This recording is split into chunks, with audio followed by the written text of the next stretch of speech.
welcome. And today I'm going to be teaching you all how to fold laundry.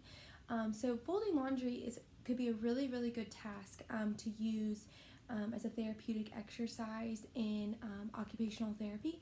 And it's great to do an activity analysis on because it can be used for such a variety of patients with a variety of roles. It can be graded up and down, and we'll get into all of that as we go further into this video tutorial. Yes, so first of all, I'm going to tell you the items needed to complete this task. So optional would be a laundry basket, just because I think it kind of sets the scene more, just kind of makes it seem more realistic. Obviously you don't have to have one, and then obviously clothes, whatever you're going to be folding. For today I'm going to teach you how to fold a t-shirt, a pair of shorts, a pair of pants, and a pair of socks. And this is really good, especially if you don't have a lot of money kind of improvising in your clinic or wherever you're doing your OT session. If you're doing house visits, obviously you could use the patient's laundry. You could help them fold their actual laundry. Or, you could bring some of your own stuff. Think about like the things in your closet that you don't need or want anymore that you would be donating to Goodwill or something. You can just kind of collect those and donate them to your clinic or to your, whatever that looks like for you. And of course, there's probably things around the clinic that you could use as well. Thing about folding laundry is I think it really will give a patient or a client, it would give a client a sense of kind of like self-efficacy, or kind of like that they're doing and can lift their mood, because instead of just doing an activity, like a range of motion arc, you can be working on those skills, but doing something that's like a life skill that would have meaning. Thought I had to sneeze. Problems I don't have corona. Okay. Oh, excuse me. Sorry. Okay. Back it up.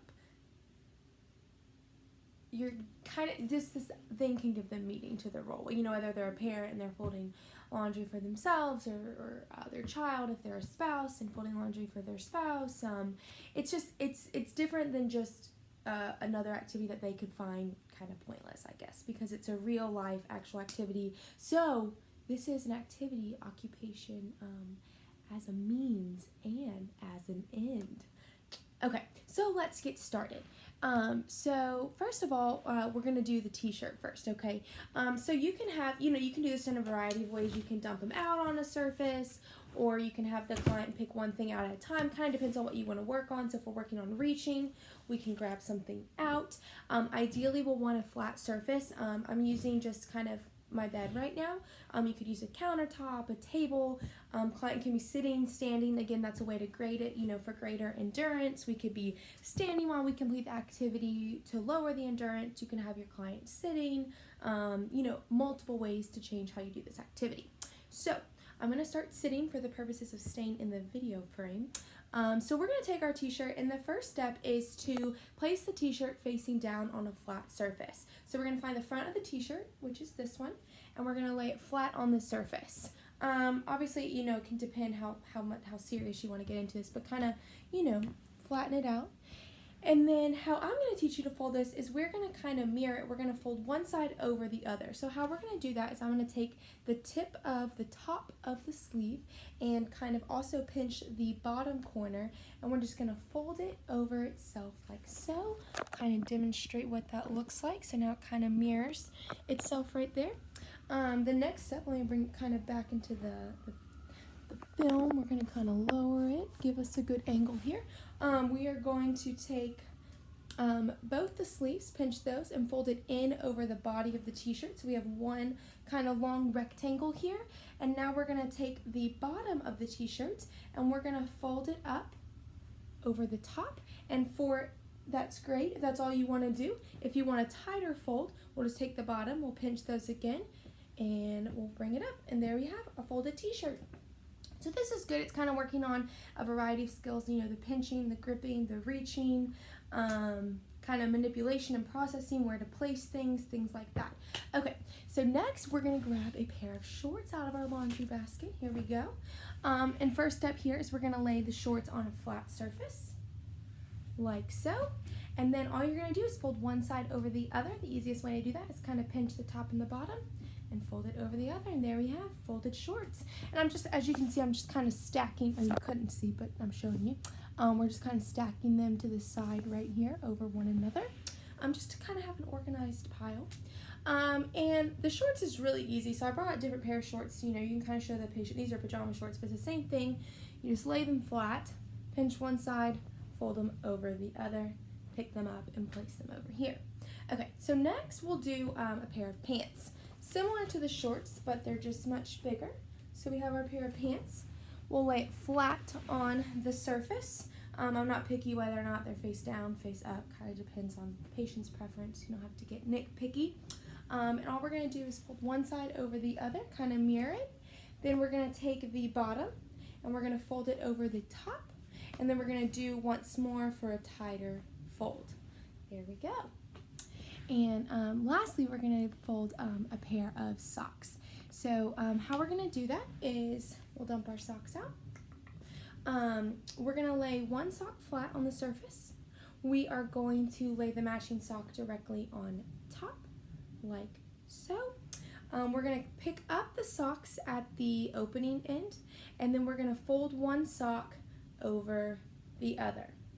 Now this one is going to obviously take a little bit more kind of manipulation of the hands, kind of skills, you know, the motor skills doing things like that to fold it. I'll do that one more time. So we're going to lay the sock flat, lay the other one directly on top, look at the opening end and take one, and you're going to kind of pull apart, pinch apart, and fold it over like so. So you have a pair of folded socks. Great, so that's kind of the things that I picked to fold here. We can lay them back into our laundry basket. So now we have some folded laundry. We feel like we've been productive, which can definitely heighten and raise the mood of the patient or the client. I'm so sorry, the client. Yes, okay, so I just want to touch on a few things that you can change to kind of grade this activity up and down. So you can change, if you want to work on the skill, endurance. So you can, like I said, you can have the client sit down to kind of lower the endurance. So if you have a client who's a resident in a nursing home and you're kind of just getting started on this activity, you might just have them sit. Now if you have a client who you know, you feel like they've been doing this activity for a week and you know you have another goal, you could have them stand. You could maybe have them fold twice as much laundry while standing, a way to increase the endurance. If you want to work on the skill manipulation, you could have the client, to grade it down, work on easier tasks. So maybe not the sock, but I brought an example, so just like a washcloth here. So you're still folding, kind of doing the same thing, but it's just really easy. I mean, you're just folding in squares, and you don't have to kind of worry about the t-shirt that's different sizes or the sock or something like that. You could just work on like shorts, boxers, washcloths, things like that, to grade up, to kind of work on manipulation in a more difficult sense, or to strengthen that skill. You could have the client work on folding a dress shirt, and they could also have to fasten the buttons, so you're kind of incorporating more skills into that. Another thing you could work on that you could grade up and down is reaching. So for instance, you could have the laundry basket across the table. They could be reaching that way. You could have the laundry basket on the floor next to the client. They could be reaching down, they could be bending, different things. And then of course, just to make that easier, just place the laundry right next to them and hand them one thing at a time and have them fold it, if that's not necessarily the skill you want to increase at that point. So I think that is all I wanted to discuss today. Again, this works on a lot of different skills. It can be for a variety of clients. So I hope you enjoyed coming to the virtual video. Sorry for those of you who got selected to watch mine. I think that's all. Signing out. Enjoy your social distancing.